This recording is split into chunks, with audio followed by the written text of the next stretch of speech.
Watching Kyle's unboxing videos again? Yeah, he always finds the coolest... No way! A robot dog? Gotta ask where he got it. Or use your Samsung Galaxy S24 Ultra. Just draw a circle around the dog on your screen, and it shows you where to buy it right in the app. Whoa, I just learned a new trick. And that for once, I beat Kyle to the next big thing. Circle it, find it with the new Galaxy S24 Ultra and circle the search with Google. Get yours now at Samsung.com. Internet connection required. Results may vary based on visuals. Bare naked, bare naked, bare naked, ABCs. Welcome to the Bare Naked ABCs, where we discuss every single Bare Naked Lady song from 7 to Y. And we have 2 more W songs to cover. What? Yeah. Is that one of them? Not what. We've gone past the whats. Who knew? No, we're past that one. Oh, all right. Yeah. I'm getting a little sad as we reach the end of this, though. So, I'm hoping someone will wrap their arms around me and give me a hug. Any volunteers? Aaron? A really long distance. He ran the other way. I guess we're not going to have him tonight. He could turn and stay. So, yeah, tonight I have joining me Betsy and Heidi. Hello, ladies. Hi. Heidi, you're muted. Yeah, I know. I was listening to something. Hi, everybody. Sometimes I'm muted and I forget, so I thought I'd really Yeah. We live in a Zoom world, and I'm a Zoom girl. Not a Zoom girl. Wait. I want to hear that remake. Yep. We'll send it right over. But in the meantime, we should probably talk about Wrap Your Arms Around Me. Do you believe we're all innately good? Do you think that you would love me till tomorrow if you could? Would you please turn down the radio so we can speak? I put my hands around your neck. You wrap your arms around me. I put my hands around your neck. You wrap your arms around. Which was on Gordon and also on Variety Recordings. For those who don't know, Variety Recordings was a record that they had put together, or their record label put together, to release to radio stations, to try to get them some more radio play before Gordon was released. I see. I can see. I've never. No, I can't see. I had never heard of them before tonight. Yeah, I mean they're not great recordings of it. They're much shorter and quick. And I'll get into how this one's a little bit different later on. But yeah, it's basically radio edits of the other songs, which hadn't been edited yet. So, this song was written by Ed and Jim for the music, and then Stephen and Ed did the lyrics. It is the 6th song on Gordon, right after Yoko Ono and right before What a Good Boy. They have played this song 40 times in concerts, going all the way back to 1991 in the Horseshoe Tavern. Not Shoebox. Were you gonna say Shoebox? I think I was. The Shoebox Tavern. Steven said during the Variety Recordings inner liner notes that this was based on a guitar part that Ed started playing during sound check one night.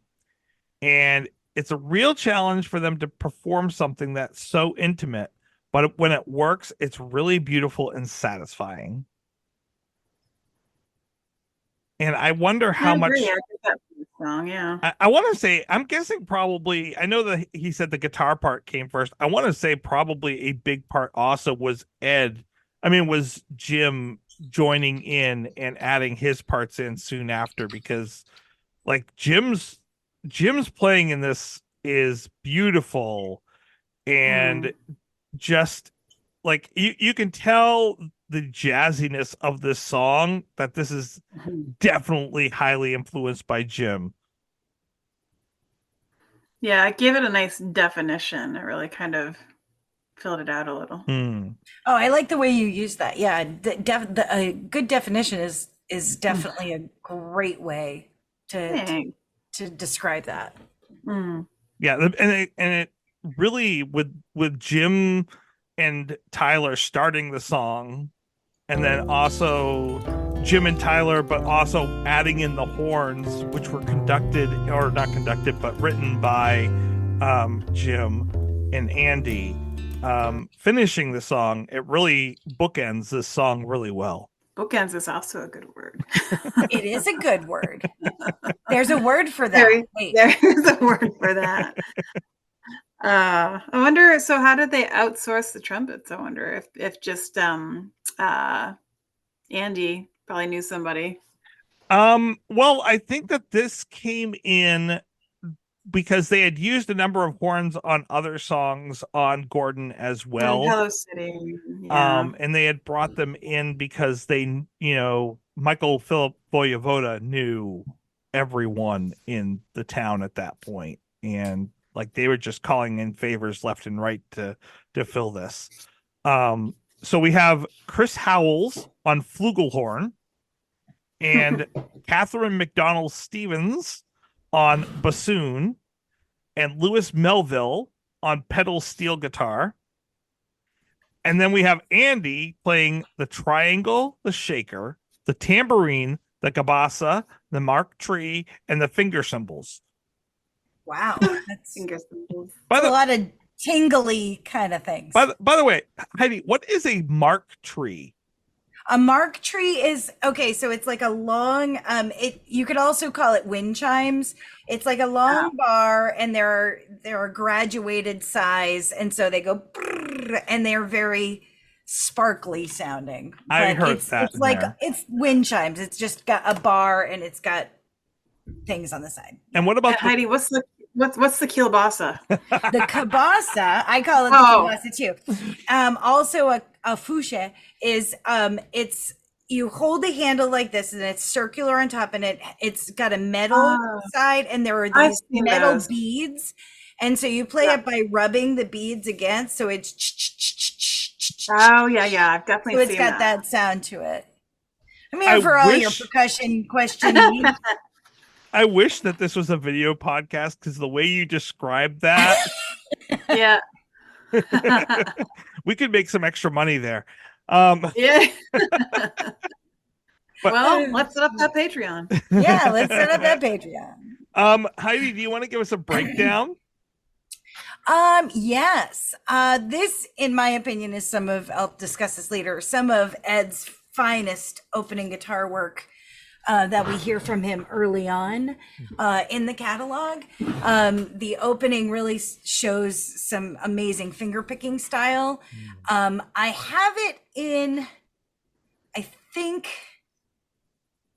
I want to say C, but it starts off on this might help you. What he does is go ahead. It's both Ed and Steven, when they're playing this, have this capoed at 5. Yeah, right. And as far as it's capoed up at 5. That is true. But at the 5th capo, you're playing like an A minor chord and a C chord, but he's bringing down that bass line. So it's a A minor chord, then an A minor chord over a B with a B in the bass. So A to B to C. So, and he pretty much sticks around this, A minor to A minor to C, A minor to C, A minor to C, A minor to C. And then until you reach that, the chorus where he shifts into an E minor, but he does the same thing here. He goes E minor, then he plays an E minor with a G in the bass, or G flat, in the bass, and then a G flat to a G to a G flat. So it kind of goes bum, bum, bum. Like the bass of the 6th string of the guitar is shifting between the 2nd fret and the 3rd fret. And then where you get into that, it's still a verse, but it's really different because of the way he sings it. Mhm. So we have the verses, I concede you were right about this place. I can make perfect likeness of your body if I trace. And so he sings it that way. But when he gets into that after the chorus, I regret every time I raise my voice. And that shifts it. He uses the same chords, but the way he sings it almost makes you think he's shifting a key there, Mhm. which he does not. It stays in the same chord progression. But it's basically, it's very minor. And I think it is actually, I want to say it is an A minor now that I think about it, because then he'd be going from a 1 chord to a major 3 chord, which makes sense. So I'm thinking if Aaron were here, he would concede to my opinion. I don't know. I that. can't see. He would concur with You're me. right about this breakdown. But a minor 1 with the A minor to the major 3 with the C. And then when he goes into put my hands around your neck, you wrap your arms around me. That's the E minor, and he sticks with that chord. So in A minor, that's a 5, minor 5 chord in that key. So that makes total sense to shift to a 5 in the chorus from the 1 chord, for those music geekies out there. And he just stays in E minor. He doesn't change the chord. What he does is, again, changes what he's doing on the 6th string by going open to 2nd to 3rd to 2nd. So it's almost like a walking bass line there. Bum, bum, bum, bum, bum, bum, bum, bum. So it's really neat the way that he does that, but it stays right in that A minor wheelhouse. So that's the basic breakdown. As far as form goes, you've got verse 1, verse 2, then you've got the chorus, which is only 1 line repeated 4 times. Put my hands around your neck, you wrap your arms around me. Put my hands around your neck, you wrap your arms around me. But I love the rise and fall of that melodic line. Put my hands around your neck, you wrap your arms around me. Put my hands around your neck, you wrap your arms around me. So that melodic contour is very interesting, even though he's not changing any words, which I really think is interesting in terms of this particular song and the meaning of like whatever his intention is, that repetitive nature. Then you have the next verse, which again sounds like you're changing key, but you're not.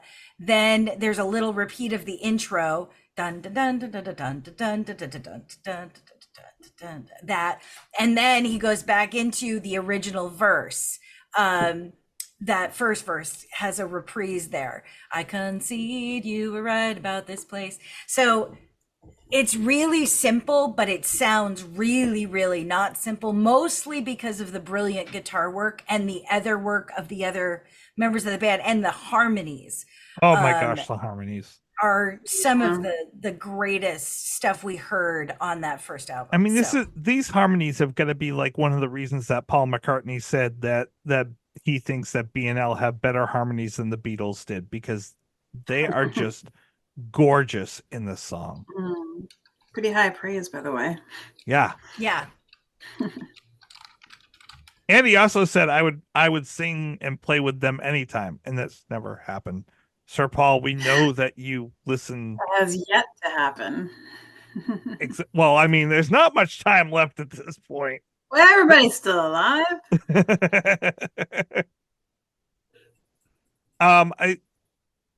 One of the things I did note is like Andy is doing so many things in this song, but those, like, once I knew what he was playing and listened to the song again, it becomes really evident that with all these little extras, it's really obvious like why this song is so full and beautiful.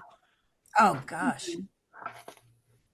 And Tyler's drumming is just perfect. It's driving this slow song constantly forward. And it's such, on the album itself, it's such a departure from like it really breaks the album into that 2 parts, because you have the quirky stuff, then you get Brian Wilson, which is a slight departure there, but it's still very B&L, like And then you get back to Be My Yoko Ono and Crazy, but then this really slows it down, and it's like, whoa, they can be super serious here. And they follow that with What a Good Boy, and then they go crazy again with Bedside. So it's like, and then they go crazy when we talk about albums and stuff, and then they go to Blame It on Me and The Flag, and it's like, what the shit just happened with this album? It's like, it's really, really interesting. Well, I mean, so Steven did have a remark about that when he was doing Live from Home.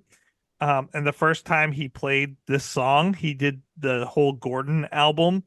And his statements were 2 ballads in a row. That is how you sequence an album when you have never sequenced an album before. He also points out that this is the first time that we hear Ed on this album. He's like, there are 2 lead singers of this song, and we are 6 songs in before we finally hear, other than like in harmonies or kind of in a duet, we actually hear the other singer. Yeah. And it's a weird choice of song to hear Ed for the first time. But he sounds so good doing it. Oh, but it is yeah. such a shift because he's usually kind of more the Joker. But in saying that, I'm looking through here and going, well, what song does he lead that I would then be like, that I would put that first? The only other song that he is the lead on for this album is Crazy. Oh, This is a very Steven heavy album. Oh yeah, it is. Hello City. I mean, I'm not complaining, but he really brought to the obvious and to the front exactly how little we hear of Ed on this album by himself. yeah. Hello City, Ina, Grade 9, Brian Wilson, Be My Yoko Ono, Wraparounds Around Me, What a Good Boy, King of Bedside Manor. Yeah, it's very Steven Central. Yeah.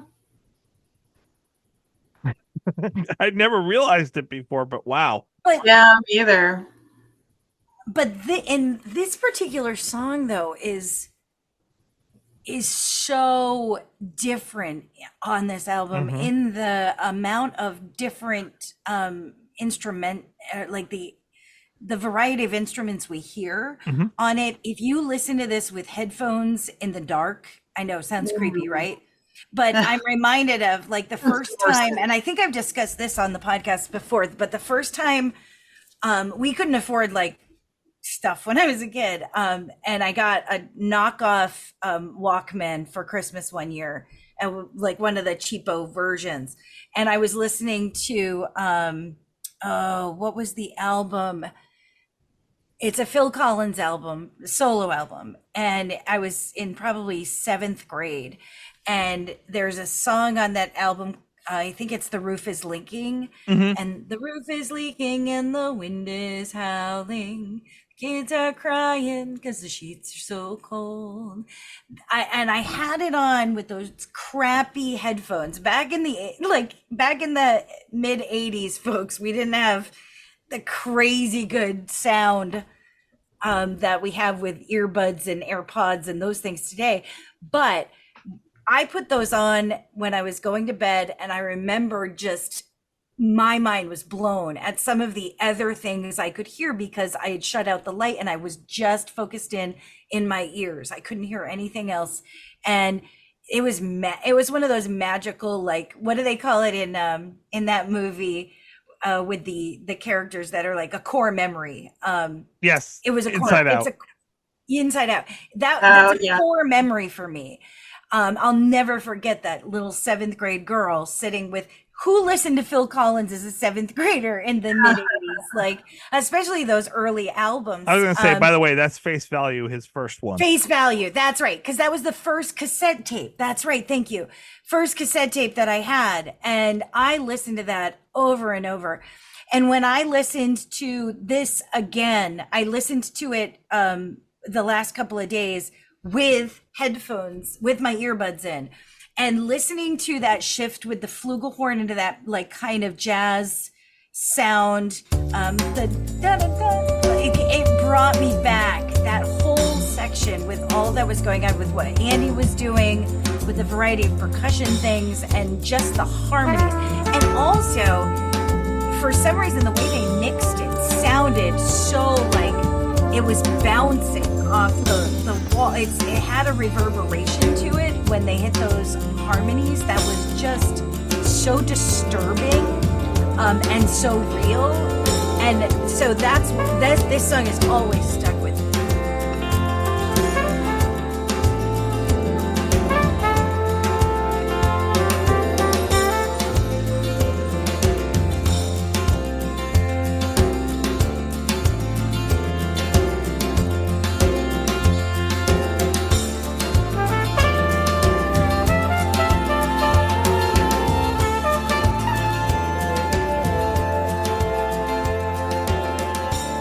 Yeah, the harmonies actually make this sound so much sadder. And I don't know how you could probably tell me or if this is true or not. I'm guessing that the harmonies are coming in strongly on the minors, and that maybe that's why. But man, oh man, it hits you right in the feels. Do you think that you would love me till tomorrow if you could? Would you please turn down the radio so we can speak? Well, I think it just makes it so much more. And it really does demonstrate how tight Stephen and Ed, also how their voices together were magical in this. There's some amazing moments. I think it just makes it so much more beautiful the way their voices and all the instruments blend, that it makes it that kind of more like bittersweet and kind of it just really draws you in. Well, and Andy and Jim have this ability, like when all four of them are singing, the 4-part harmony that they're able to pull off, and the way that all four of their voices blend so amazingly is one of the things I love about this album. Well, in this one, it's like almost like hauntingly beautiful, but also kind of sad. Perfect word. And I was just taking a look at like the album again. It is so bipolar. Like it doesn't, besides like I Love You and If I Had $1 Million, everything's like crazy high energy or like sad ballad. So that must be incredibly difficult to kind of like balance out without like shifting people's emotions all over the place. And it does. I mean, you got Grade 9 into Brian Wilson, into Be My Yoko Ono, into Wrap Your Arms Around Me. Yeah.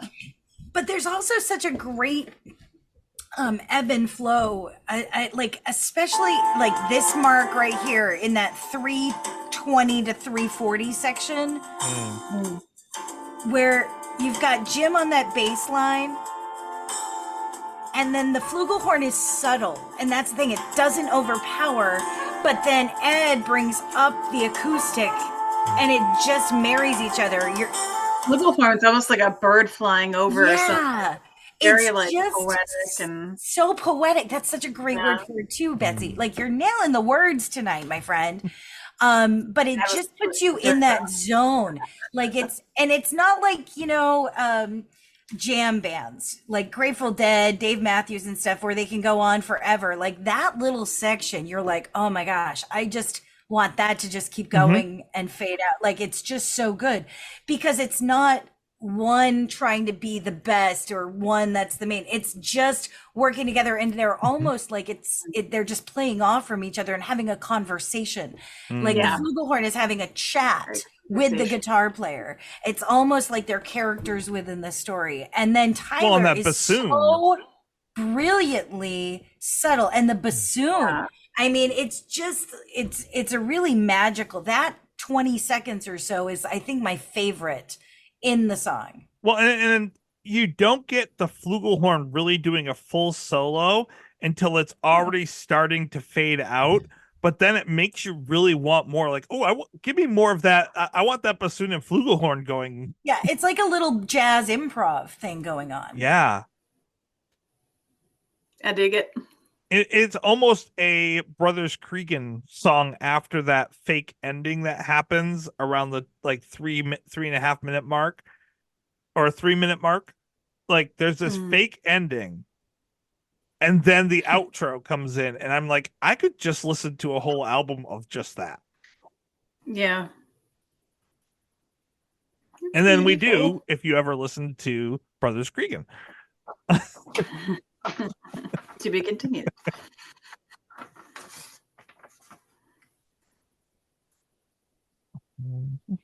Just seeing what other notes I have. Yeah. Yeah, because I'm curious what you guys think about the meaning behind it, the lyrics. Yeah, let's get to the meaning behind it, because I want to get to other versions of this at some point, but let's go to the other meaning first. I mean the meanings first. I will say that the first line of this song I always misheard. Yeah. And it's very like homonym, homophone. No, homophone. You're right, homophone. Homophone. Yeah, I had to be careful with your words for a second. Homophone. that I concede. Yes, you were right about this place. I always thought was I can see that you're right about this place. Same. I always thought that it was that, even though I had the liners and the lyrics and everything, and I still could not convince myself that it was concede. Yeah, because you don't just hear that word every day. No, but even it still makes sense. I can see that you were right about the same place, or I concede. Common phrase. Like it's. I had one more thought before I forget. That what other song the last pretty much 2 minutes, a minute and a half, are just no more words? Well, Brian Wilson. Yeah. Oh yeah, that's true. But this is a long, like it's like, wow, okay, are they going to come back in again? Are they going to sing again? No, it just kind of fades to black. So yeah, that's right. They like to do that on this album. Yeah, they do. But it makes sense also for this song. Yeah. In terms of like whatever you think it means. So what do you two believe that this means? I heard many theories, and I would like to talk about the many theories, but I want to see what you guys think first. Oh, you have heard many theories? Okay. I wouldn't say many theories. I would say varying theories. Okay. Well, I intentionally kind of didn't look up a lot unless I came across it while I was like just listening to the music. Do you want to go first, Heidi? Or do you want me to try to go? You go, girl. I got scraps.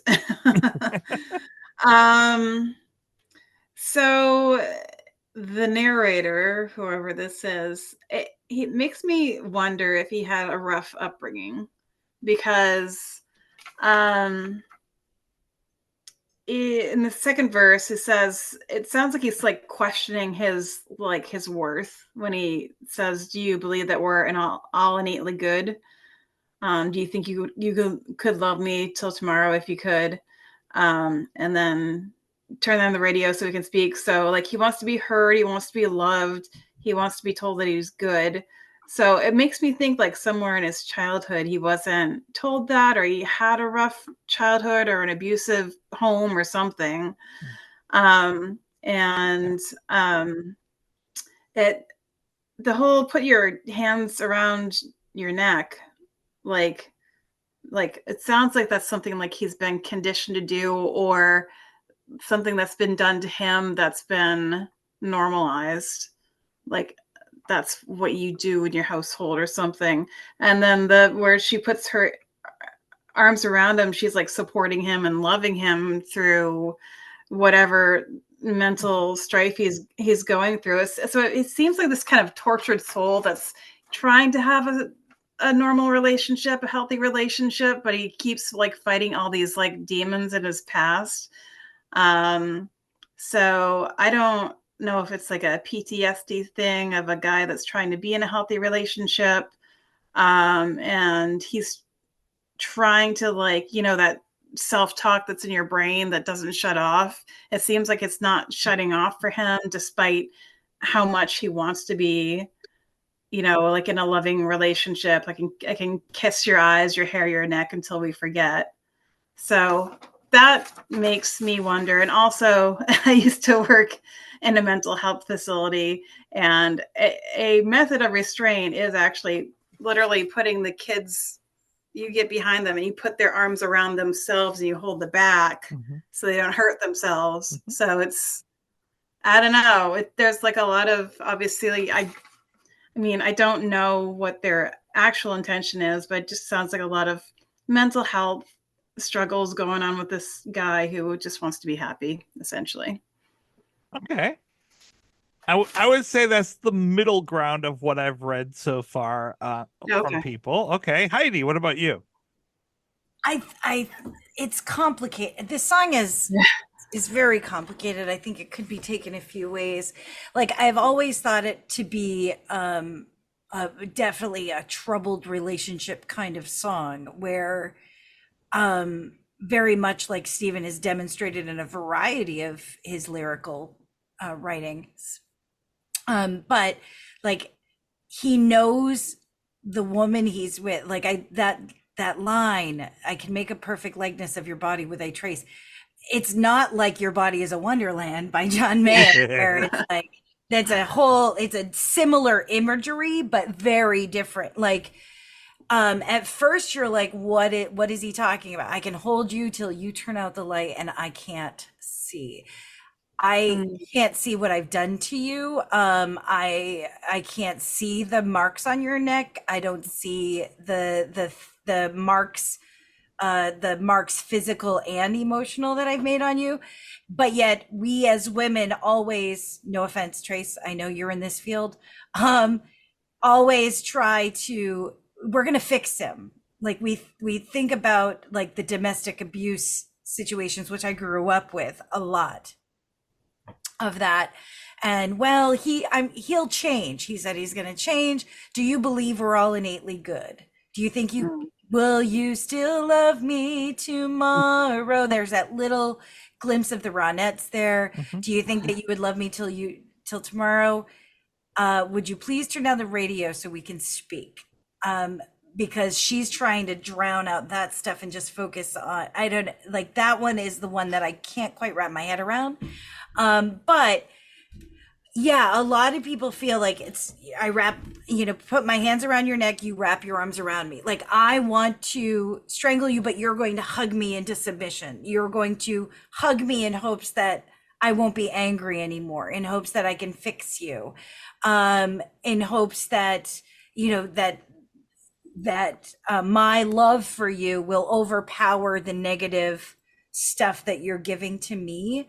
So that line, because some people have thought, a sexual thing. I don't think so. I think it's like you're trying to either strangle me physically or mentally or emotionally, or strangle this relationship because you don't want to commit to this relationship, but I love you and I'm going to. It's kind of like the restraint where you're like trying to calm a kid down so that they don't hurt themselves, and they're beating on you and you're like, I'm just going to hold you until you break as far as you cry and let this out and let your anger out and all of that stuff.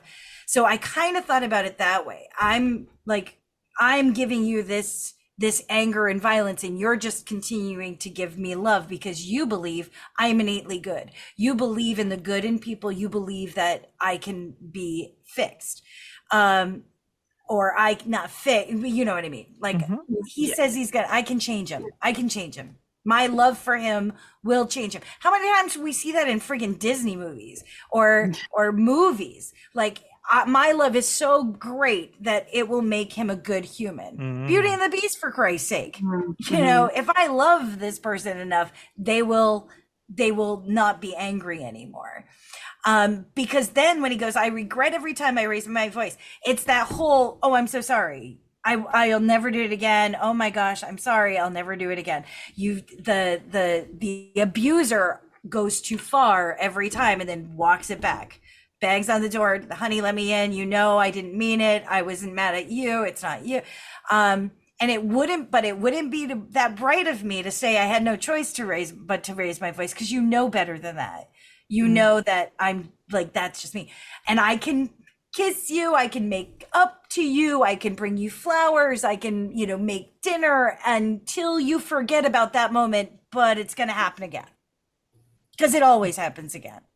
We didn't have the burning bed unless we had this story. If anybody was alive or a kid growing up in the 70s, 80s, you might remember the burning bed, which was the famous case of the woman that burned her domestic abuser husband in bed. There was a movie. Anybody? Do you guys remember that? No. No, I remember The John burning Bobbitt. bed. Oh my God. Yeah, And then it goes back to, I concede you were right about this place, whether that's this place we're in our relationship, this, this merry-go-round that we're on, where I keep doing this to you and you keep trying to do this. Oh, it's not a mistake that he comes back to that last verse. I know it's not. And I can hold you till you turn out the light and I can't see. And I think that's it. When you shut off the light, I can't see all of the damage that I've done to you. It's not until the next morning that you wake up and you look in the mirror and you're like, holy shit. So it's a morbid take, but that's and some people took it even more morbid than that, Heidi. So strangely beautiful though, and it's so sick and twisted and beautiful, like those relationships which are not beautiful, but the people in them, no, we're perfectly happy, no, it's fine. I fell down the stairs. I walked into the door because they love them so much and they think that their love is going to overpower it. Not that I came from a child of massive abuse and domestic abuse in my family, but that's kind of the take I took on it. And partially probably because I'm biased towards that opinion of it. But I just, it's a bizarrely haunting song to me. And people took it even further than that and said that the narrator of the song actually did kill the object of the song, which is why it says, I can make a perfect likeness of your body if I trace like an outline. Like a chalk outline. Yeah. I don't think so though. I domestic abusers don't kill their spouses. Like, it's rare for it to actually, it does happen, don't get me wrong. But abusers like that relationship because they know that the woman won't leave and they will continue to do it. I mean, unless they're having an affair with somebody else and then they want to kill her so that they can go off into their own relationship. But in many cases, it's this cycle that feeds their ego, feeds that monster that they have. So you don't want to get rid of that monster, or rather rid of that woman or that man, because it can go both ways, friends. To that you have such power and control over. I don't know. I'm not the therapist. You are, Tracy. So I see where I concede where people come from with this definition of the song. I have a different take on it, and maybe it's just me trying to be the optimist and my slight naivete. My brain immediately goes to flipping the genders. And when I hear, for example, the chorus, I put my hands around your neck, you wrap your arms around me, it is completely innocent. Because that's what happens when people are slow dancing. The lady wraps their arms around the neck, and then the man wraps his arms around her waist. And I feel like this is not a perfect relationship in the least, but I don't feel it's as I feel it's being taken from the woman's point of view. And they're dancing, and they're having this conversation while they're dancing. Thus, would you turn down the radio so we can speak? She's trying to have a conversation with him. Do you believe we're all innately good? Do you believe that you would love me till tomorrow if you could? But he's not allowing the conversation. And that's when she asks, will you please turn down the radio so we can speak? And no, he wants no part of the conversation. This is not a healthy relationship. Brings us to, I regret every time I raise my voice. She's yelling. Why? He's not engaging in the conversation. He's shutting down. He's not being part of this relationship. And she's realizing like, yes, I'm wrong in the fact that like I shouldn't have been yelling. I shouldn't have raised my voice. And I'm not going to say I had no choice. I did have a choice in this. However, like I asked you to turn the radio down. I wanted to speak with you, and we keep doing this unhealthy thing of like yelling at each other and then making up, and yelling at each other and making up. I kiss your, I can kiss your eyes, your hair, your neck until we forget, and then we're back again to that same part again of I can see that you were right about this place. We're back into the cycle again. And yet a few songs later, and somebody else, I saw this comment by somebody, in the flag, a few songs later, he talks about last night. Remember when I tried to choke you? Mm-hmm. I didn't mean it. I was drunk. It was only a joke. Like, it's like, that's why I firmly believe, once again, somebody in New York who's a producer, we have to make a Bare Naked Ladies musical, because like, it's right there. Yeah. So I don't know. I mean, I wish I could be as optimistic, but possibly maybe because of my childhood and background, I just see it this way. But that's the beauty of our amazing band. Yeah, and this is why Steven would probably, Ed, even if we directly asked them about this song, would probably not come right out and tell us, because they like the ambiguity and they like us being able to have the conversation around it. But in case Steven wants to make it, make it clear, or Ed, we would love to hear, what you were really thinking, Ed and Steve. So, we know you listen. Come on the show. I do want to point out one other line. I can make a perfect likeness of your body if I trace. It sounds like a romantic line, but when you break down what is being said there, it's not really romantic. I can make a perfect likeness of your body means I know you so well, I could do it with my eyes closed. I could do it without having to think about it. I know every part of you. If I trace. Or if the lights are turned off so I don't have to see what I've done to you, I can still do what I want with you. But I'm going to take it back to the other part of it. If I trace. I can't make a perfect likeness of your body. I don't know you as well as I sit here and pretend that I know you. I can really only make a perfect likeness of you if I'm tracing it, if you're right there. I have to have you right there, though, because I don't know you as well as I pretend to. Yeah, I saw somebody comment about that too, and I thought that was an interesting take. Like, that's, again, a very interesting perspective on it. I see the controlling thing that you were saying too, with the like I can control you with your body, and wow. I mean, like, I think of that in comparison to a song, because that line, the first time I heard "Your Body is a Wonderland," I was like, oh my God, I can make a perfect likeness of your body if I try. Wait, there's so, like, that one is sexy, that one is hot. Yes. Yeah. And this one is disturbing. Yes, and it's meant to be. That's the background music that goes with it, like. But that kind of goes to show the difference in that same imagery of, tracing. I want to trace every, part of your body with, because I, like, it's the imagery of the tracing your body in the dark and wanting to, I want to kiss you all over, on over ground. That is it.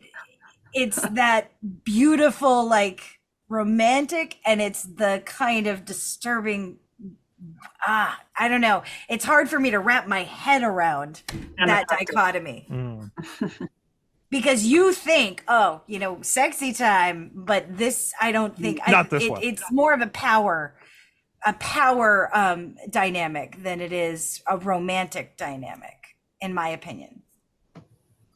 But she sees it, or whoever the submissive one is in here, in the story, whether it's male or female, sees it as romantic, I think. Not romantic, but he loves me. Yes. Yeah, I can see that. You concede? I can see that. Sort of. Do we have any more to add about this? It makes me cry. I'm like just thinking about some of those lines right now, and the first time I heard it, I nearly bawled. I was like, Yeah. "What the hell is this song?" I don't know if it's the instrumentation, the mood, like Betsy said. The what was your word? The Give me one more than it the Oh, not the deep the tension definition. definition. Yeah, Yeah. like there's just it's such a meaty, amazing journey musically, I think. And there are some of those songs that just hit you and you're like, holy shit. Even if you've never experienced something, like there's something about this song that I think just gets into your psyche, in my opinion. Mm-hmm. Did you guys ever get the feeling at the end when he just keeps not with the outro, the way the bass is kind of supporting and making things flow and the drums, it feels kind of like either you're in a car that's going kind of fast or like flying or something. It has this kind of motion to it that they're trying to like, I don't know, like move on or like some sort of path forward. I don't know. Though it's just the rhythm section of it is like feels like it's trying to move away from the rest of the song. In terms of like, yeah, I mean, you wouldn't want to stay stagnant in something unpleasant like that. So maybe that's how they chose to end it, because they didn't want to have us all cutting our wrists or anything. Although they've written deep dark songs before, so Right. but there is a yeah. driving quality to that. There is a driving through certain parts. Yeah. I would say it does allow it to slow down at times, but at the end, it definitely feels like it's pushing through, not in a bad way. Yeah, I think the tempo is kind of the same, but just the instrumentation of it makes it feel different. Yeah. And the way that like the drums are played with brushes through this, so it kind of also relates to the jazz feel of that, like more jazz improv kind of ending, where it's shuffling, like he's got the brushes going, which is kind of like, which often when we use brushes on snare, especially in like, it kind of moves it forward. There's a forward movement, which is reminiscent of like a train. I was gonna say actually riding a horse or a horse. Yeah, it's very rhythmic, but it's forward, and it keeps that chugging along, and very reminiscent of this relationship. Just keeps moving. It continues to go in this direction. And there's no real turning back. You can't go back to what you were before. And you're not sure where it's going either. Like, you're just on this ride wondering what is powerless. Yeah, you're powerless. Right. Man, that was deep episode. Another happy BNL song. Right. Did you guys have a chance to listen to the other versions of this song? I listened to the bathroom sessions one. That one was a little different because you don't have all of the magic. Not magic, that's not the word I'm looking for, but that whole, not aura, but it's aesthetic. Like a little more, there's a word for that. There's a word for that. It's very bare though, because it is just, I mean, you get to hear the wonderful picking that Ed is doing. Yeah. But you're missing the harmonies that are just really adding that sadness. You're missing all the background ambiance.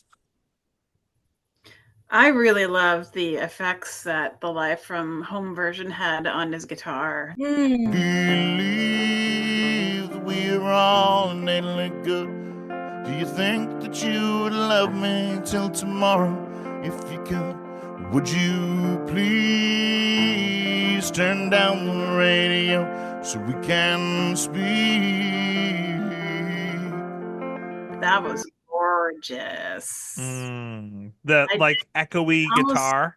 Yeah. It almost, it kind of supplemented kind of the harmonies that weren't there, but I would prefer more vocal harmonies over more like, guitar stylings. But that was really, really beautiful. Yeah, I mean, if you're not gonna have the harmonies there, you have to do something interesting with it. And what he did with that guitar really was amazing. He's so, I say this over and over and over again, but I believe that Ed Robertson is one of the most underrated guitar players. Like, he's never in the conversation of great guitar players, and he's just like, some of his technique is just mind-boggling to me. But when Steven was playing it live from home, like it felt an effect. It was an effect. I think it was a pedal. Yeah. But like it made it sound like Dire Straits to me. It definitely had that. Oh yeah, I can see that. I concede.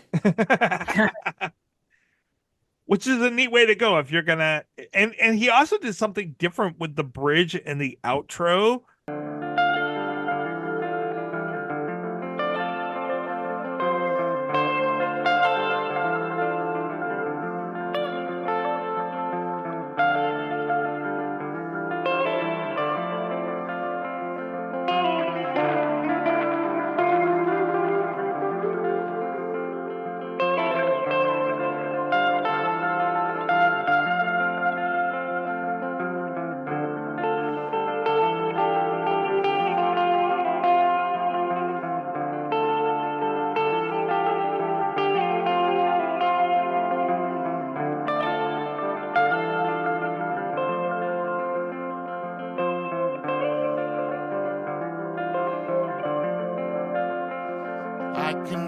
When it was because of that, where he had just the effect, but he also played it differently. Or maybe he played it the same, but you could actually hear it better because there were no other instruments. But it was just that I loved the outro and bridge in that version. Yeah.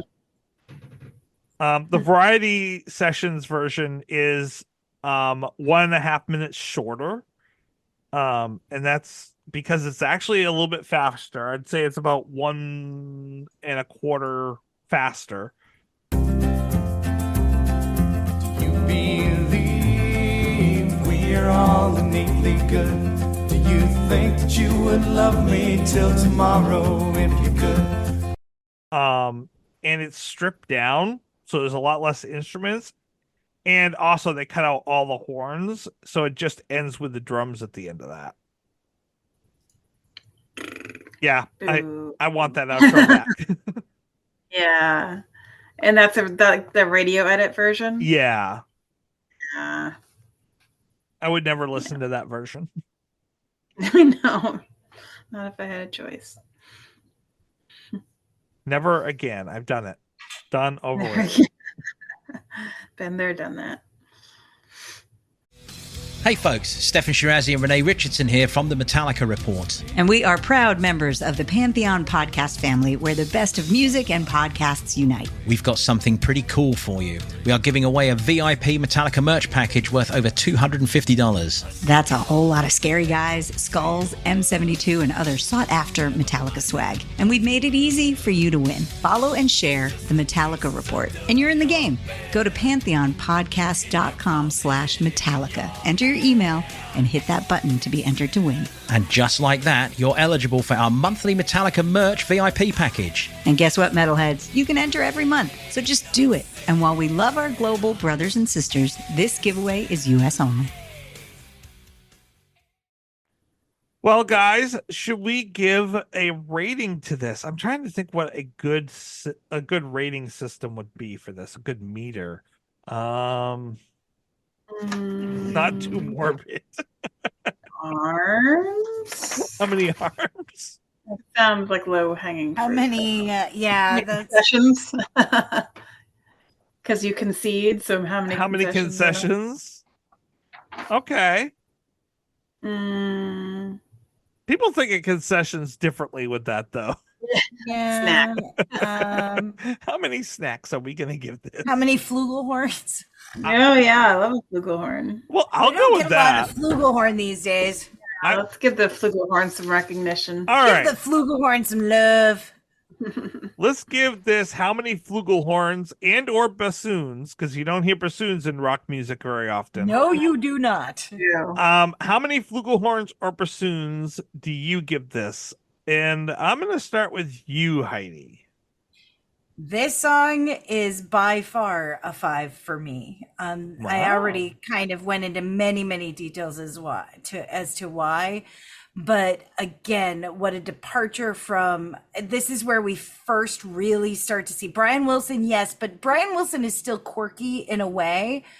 In the pop culture references and the wordplay in Brian Wilson with, you know, the Dr. Landy and Pavla, like there's so many things in there that are very that are serious, but still it is still quirky.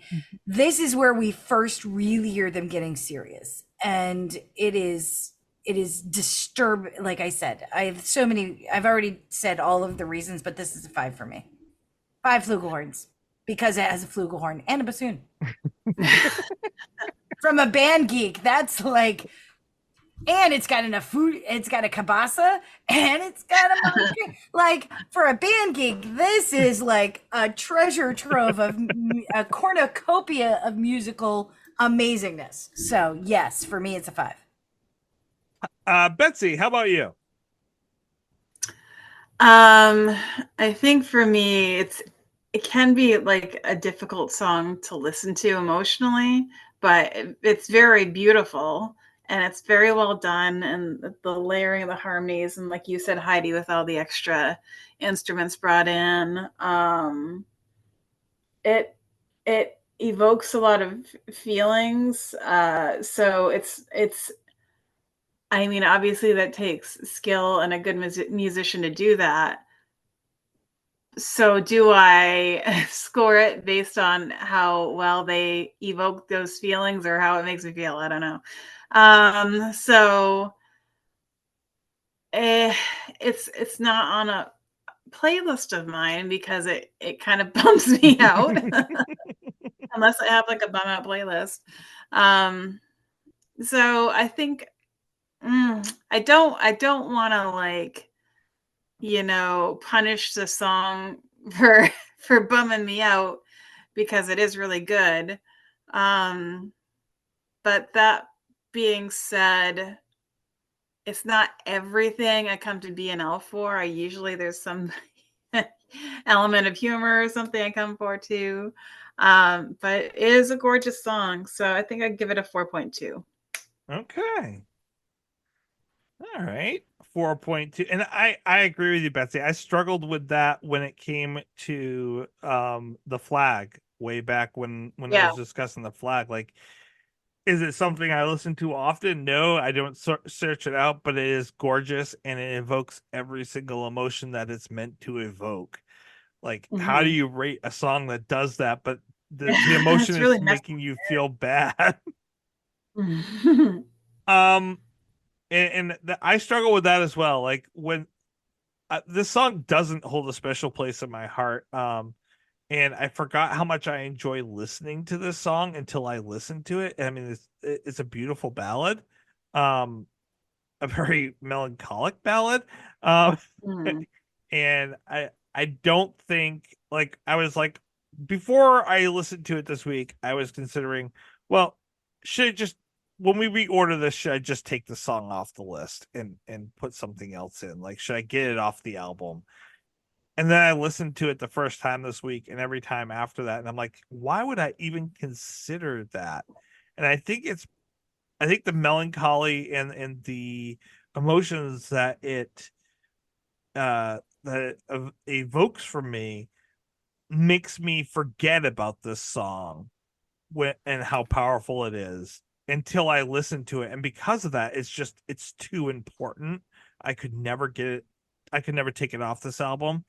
And the harmonies are just it's what does it for me. Like I could listen to this song a million times because of the harmonies in this song. Um I have to give it a 4.81. Oh, wow. All right. I'm the hater. That's not bad. I mean, 4.2 is not really a hater. It's all relative. You can't be convicted for that. Nah. Unlike the wrong man who was convicted. Yeah, exactly. Right? Thank you. Oh, Yes. right. I didn't even have the sheet in front of me. That was good, though. That was excellent. 'Cause this is another song Nice next week tie-in. that I. You led the horse to water, and I drank. I can't say that I like this next song next week and that I think about it often either. So we'll have to see if I feel differently after I've listened to it a few times. Yeah, same here. Wait. I'm confused. What are you looking up? We stumped Heidi. Yeah, I'm like, wait, what's next week? The wrong man was convicted. Oh my God, Betsy. Betsy got me this time. I was like, oh yeah, we already did that song. No, oh my. The wrong man was convicted.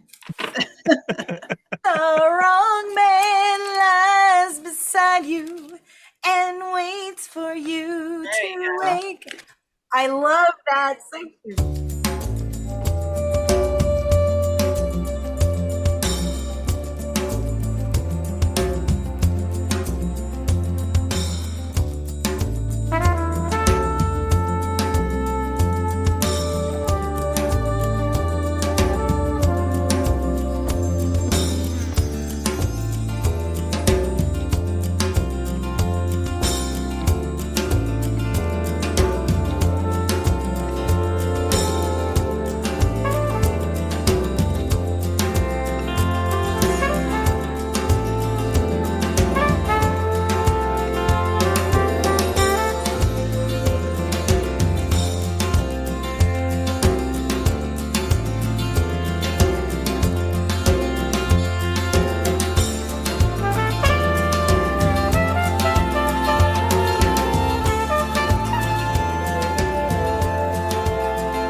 To celebrate joining Pantheon Podcasts, Rock Camp, the podcast, the official podcast of Rock and Roll Fantasy Camp, is giving away a guitar signed by Mike Portnoy of Dream Theater, Marty Friedman, formerly of Megadeth, and legendary shredder Zakk Wylde, plus our rockstar counselors like Vinny Appice, Monty Pittman, and more. To enter to win, simply follow, rate, and review our podcast on your preferred platform, and that's all you have to do. For more information, go to rockcamp.com/podcast.